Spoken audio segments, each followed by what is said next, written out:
Okay, here's part 2 on our screencasts on libel. So last time we talked about there has to be 4 elements for a plaintiff to successfully win a libel case, and they have to prove all 4. If any one of them is missing, then the case falls apart. So that was publication, identification, defamation, and level of fault. And last time we talked about publication and identification. So now we're going to talk about defamation, which is the real heart of a libel case. This is where the damages come in. Again, it could be damage to your reputation, to your business, to mental anguish, to severe humiliation, some kind of damage. And every state has a definition of what defamation is. So I'm going to pop up our state's definition here. This is the Revised Code of Washington, Section 9.58.010. Libel, what constitutes every malicious publication by writing, printing, picture, effigy, sign, radio broadcasting, or which shall in any other manner transmit the human voice or reproduce the same from records or other appliances or means, in other words, basically any form of communication, which shall tend, 1, to expose any living person to hatred, contempt, ridicule, or obloquy, or to deprive him of the benefit of public confidence or social intercourse. Obloquy is just a fancy word for really bad scorn, the scorniest scorn of scorn you can get. So we're just going to simply get rid of the fancy obloquy and just say hatred, contempt, ridicule, or scorn. 2, to expose the memory of one deceased to hatred, contempt, ridicule, or scorn, or to injure any person, corporation, or association of persons in his or their business or occupation shall be liable. So, and every person who publishes a libel shall be guilty of a gross misdemeanor. This third one actually is trade libel. Some people also call it the veggie laws, and this is where you defame somebody's product. Years and years ago, when Wendy's Hamburgers was first starting up, and they were doing really good initially, they were really giving McDonald's and Burger King and Jack in the Box a run for their money. And all of a sudden, a story was circulating that Wendy's was using earthworms as meat extenders. And their sales plummeted. Well, a news association heard of this, did some actual investigation, and found out it was all bogus, that they used nothing but beef in their hamburgers. And you probably didn't have to go too far to figure out who started this bogus rumor. Who else but another burger company would be so motivated? So that's a way that you can hurt somebody's business, by defaming their product. Now this one, number 2, is kind of unusual. Not all states have this, to expose the memory of one deceased. It's kind of like they're dead. You know, how can they feel hatred, contempt, ridicule, or scorn? But there it is. And that often would be if the family owns a name, particularly if there's a name associated to a product. I don't know if you've ever heard of the Elvis Police, but if anybody does anything, tries to sell anything with Elvis's name or likeness on it, the Elvis Police come in and smash them, because they don't, they own the rights to Elvis's name. But this is the main thing, to expose somebody to hatred, contempt, ridicule, or scorn. Now, there's no magic list somewhere that says these words are defamatory and these words aren't. It's just kind of a case-by-case basis, but there are some things that are, you could consider unsafe territory. One is any insinuation of criminal activity. If you suggest that somebody is conducting some kind of criminal enterprise, then that would be considered, well, assuming it's not true. Yes, assuming it's not true, that would be considered defamatory. Truth is a defense. We'll get to that a little bit later. Any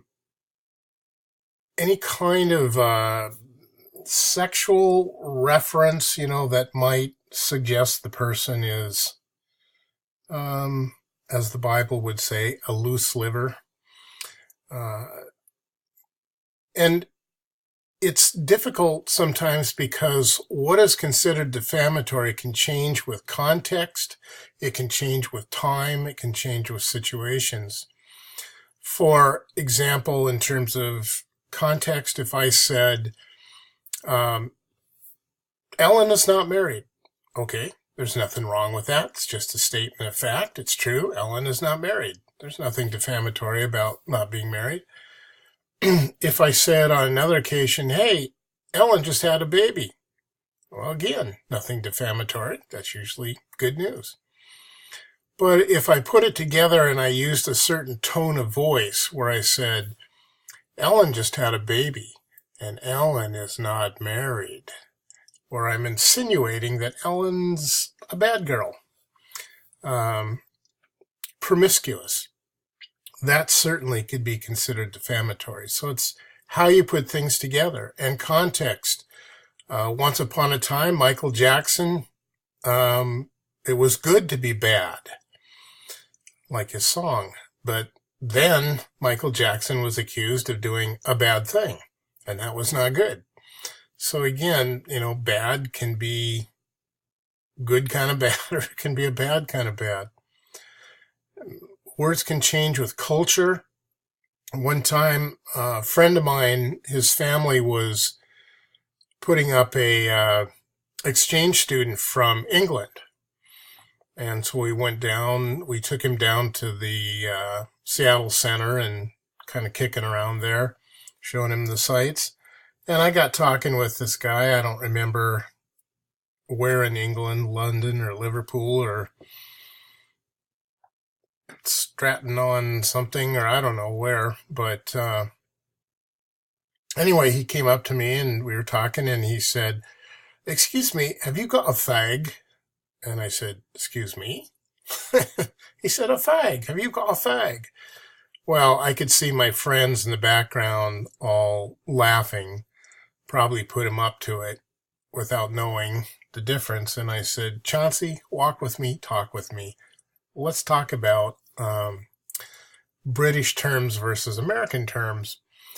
So, again, and if you don't know this, in England, a fag means cigarette. Pissing the night away simply is an English term for drinking all night. So again, things could change. During World War I, somebody was called in a newspaper a slacker. And a slacker at that time meant a draft dodger, which also meant a coward or a traitor. This is pre-Vietnam protest era. And so somebody sued for being called a slacker, and they won. During during the Vietnam War, somebody was called a slacker. They sued and they lost. During World War I, somebody referred to the American flag as that dirty old rag. I don't know how you sue on behalf of an inanimate object, but they did, and they won. During Vietnam, somebody also used the term dirty old rag for the flag. Somebody tried to sue, and they lost. So things change with time and culture and context. Here's a story I want to show you that's a very clear example of defamation. Let me bring this in here. I'll kick it up a little bit more. So this gentleman named Duc Tan, who was a former lieutenant in the South Vietnamese Army, He survived. He fled communist Vietnam on a boat that capsized on the South China Sea. 8 people drowned, but he dragged his wife and his daughter to a fishing boat that rescued them and took them to Malaysia. They found refuge in Olympia, and they started building a business and a life here. On Thursday, this is April 17, 2009, Duc Tan, now 65, sat in an Olympia courtroom as a jury awarded him $225,000 in his defamation lawsuit against 5 fellow Vietnamese Americans who called him a communist sympathizer. Now, to call somebody a communist may or may not be defamatory. It would depend on the situation and the context. But in this situation, it was very defamatory because these are people who fled a nation. They had fought the communists, lost, and fled a nation that had been taken over by the communists. So if other Vietnamese Americans believed that you or your organization was indeed pro-communist, that would certainly be defamatory because it would hold you up to contempt, hatred, ridicule, or scorn. The defendants made the claims in a public notice published on the internet and in articles published in the local Vietnamese American media starting 2003. Thursday's jury decision ended a 5-year court battle. The jury awarded $225,000 to Tan and $85,000 to his organization, the Vietnamese Community of Thurston County, or VCTC. It's kind of odd if they're sensitive about being called communists that they would have VC in their name, Viet Cong, but I'm glad this is over, Tan said. I hope this sets a new precedent so that others who might be tempted to wrongfully call someone a communist will think more carefully. My first priority is to rebuild the reputation of the Vietnamese language school. So that was an issue where, in his case, it was definitely defamatory. So in general, you're looking at things that would cause somebody to be held up in their community with hatred, contempt, ridicule, or scorn. And those are the types of things that we want to avoid. Okay, we'll be on to the next screencast here.